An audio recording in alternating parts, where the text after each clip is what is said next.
রাধে রাধে বন্ধুরা, তোমরা অনেকেই আমার কাছে জানতে চেয়েছো দিদিভাই তোমার গোপাল সোনা এত চকচকে কি করে। তো দেখো, আজকে তোমাদের সাথে শেয়ার করতে চলেছি যে গোপালকে মাঝে মধ্যে আমি কি কি দিয়ে স্নান করাই। ঠিক আছে, তো প্রথমে দিয়ে দিলাম 1 চামচ দই, কারণ জানো টক দই গোপালদের চকচকে করতে অনেকটা সাহায্য করে। তারপরে আমি দিয়ে দেব 2 চামচ মতন বেসন, আমি হাতে করেই দিলাম। তো বেসনের যখন প্রথম প্যাকেট কাটবে তখন গোপাল সোনার জন্য আলাদা করে একটু বেসন রেখেই দিও, কারণ গোপাল সোনাকে মাঝে মধ্যে বেসন দিয়ে চান করাবে। তারপরে দিয়ে দেব মধু। যাই হোক, আমার মধুটা শেষ হয়ে গেছে, আর একটু দিলে ভালোই হতো। তারপর দিয়ে দেবে একটু চন্দন পাউডার, কারণ এই গরমকালে যাতে গোপাল সোনার শরীর ঠান্ডা থাকে তাই চন্দন পাউডার অবশ্যই দিও।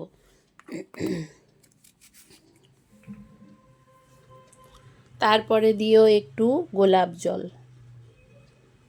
গোলাপ জল দিয়ে দিও, কারণ গোলাপ জলও শরীরকে ঠান্ডা করে, তাই গোলাপ জল দেওয়াটা জরুরি। দিয়ে এইবার এটা একটা প্যাকটা তৈরি করে নিও। এইভাবে একটা প্যাক তৈরি করে নিয়ে গোপাল সোনাকে স্নান করিও।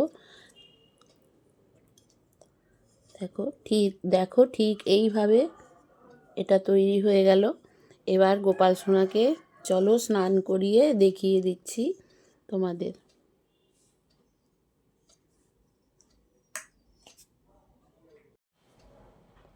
রাধে রাধে। তো তোমরা সবাই জানো যে আমার 3টে গোপাল সোনা।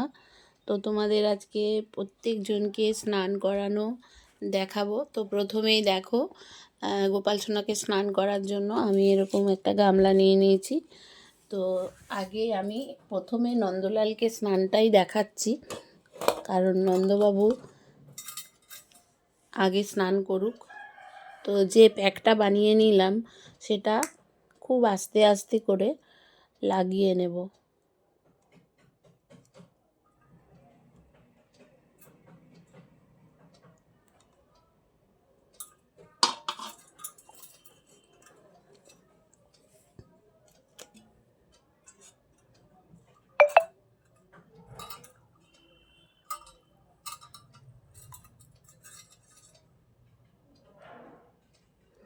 দেখো, আস্তে আস্তে দিচ্ছি, কারণ নন্দলালের চোখে যদি লাগে তাই চোখটা বাদ দিয়ে, যাতে চোখে না লেগে যায় সেই যে চোখ বাদ দিয়ে দিচ্ছি।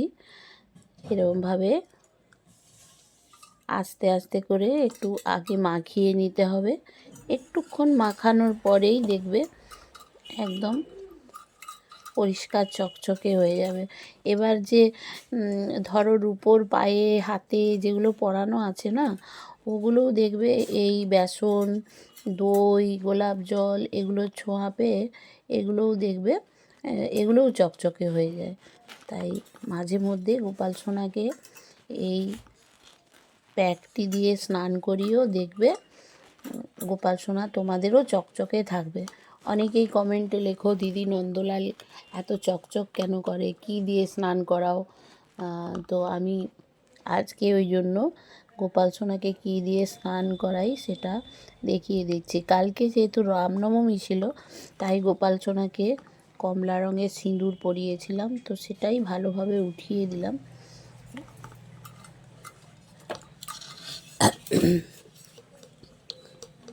দেখো, অনেকক্ষণ আমি এটা দিয়ে ওকে মালিশ করে দিয়েছি। এবার আস্তে আস্তে ধুইয়ে নেব।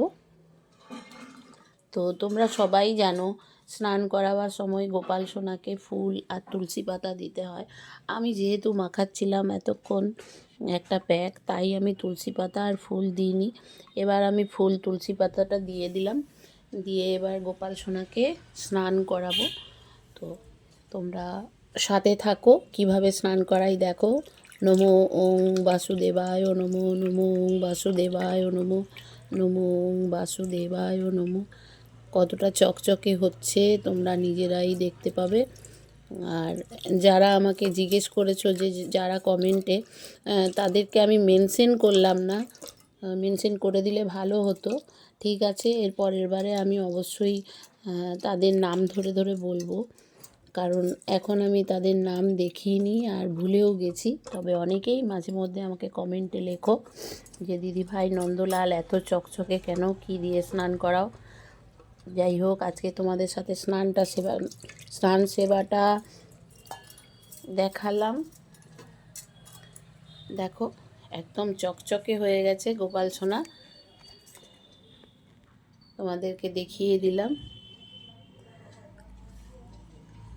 এবার সাজিয়ে গুজিয়ে অবশ্যই তোমাদের দর্শন করাবো, বাকি গোপালদেরও স্নান করাবো।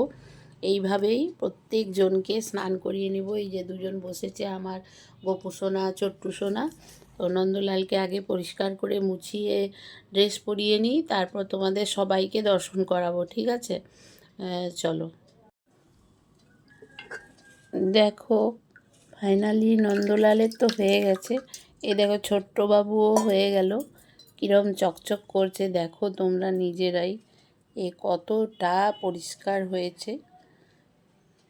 যাই হোক, তোমাদের একটা জানার ছিল, অনেকেই বলেছো দিদিভাই কী দিয়ে স্নান করাও, তো তোমাদের দেখিয়ে দিলাম।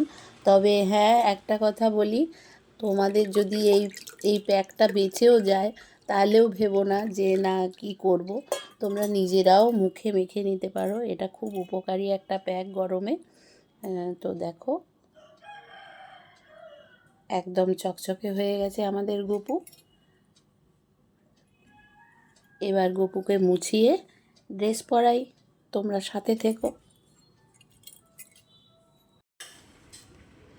দেখো ফাইনালি আজকে স্নান করিয়ে বসিয়ে দিয়েছি সিংহাসনে, কেমন লাগছে অবশ্যই তোমরা কমেন্টে জানিও, আর কতটা পরিষ্কার হয়েছে তোমরা বলো। আজকে যেহেতু প্রচুর গরম, তাই নন্দলালকেই শুধু একটা প্যান্ট পরিয়েছি, গোপাল সোনাদের কিচ্ছু পরাইনি, এমনি ফুল দিয়ে সাজিয়ে দিয়েছি। সবাই ভালো থেকো, সুস্থ থেকো, খুবভাবে গোপালকে সেবা করো, আর সবাই বলো রাধে রাধে, হরে কৃষ্ণ, হরি বল।